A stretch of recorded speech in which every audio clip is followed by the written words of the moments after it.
بسم اللہ الرحمن الرحیم۔ السلام علیکم۔ بیماری کو بھی اللہ کی نعمت سمجھیں۔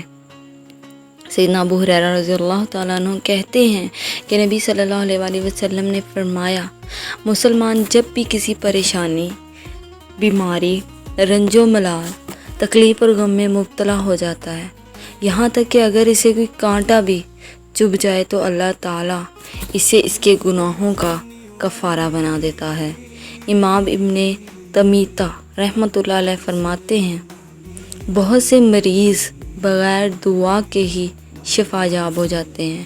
محض دوا قبول ہو جانے سے یا نفع مند دم کی بدولت یا دل مضبوط رکھنے اور اللہ پر کمال توکل کرنے سے۔ امام ابن القیم رحمۃ اللہ علیہ فرماتے ہیں، اللہ کا ذکر، اللہ کی طرف پلٹ جانا، لوٹ جانا، آزمائش آتے ہی نماز کی طرف لپکنا، کتنے ہی بیمار محض اسی سے شفا یاب ہو جاتے ہیں اور کتنے ہی مریضوں کو اسی سے عافیت نصیب ہو جاتی ہے۔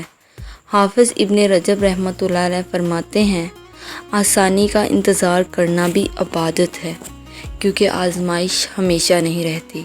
حافظ ابن حجر رحمۃ اللہ علیہ فرماتے ہیں، اللہ تعالیٰ اپنے دوستوں کے لیے از خود ہی آزمائش سے نجات کے اسباب مہیا فرما دیتا ہے۔ بعض دفعہ آزمائش لمبی اس لیے ہو جاتی ہے کہ اللہ اپنے بندوں کی تربیت اور ان کے ثواب میں اضافہ کرنا چاہتا ہے۔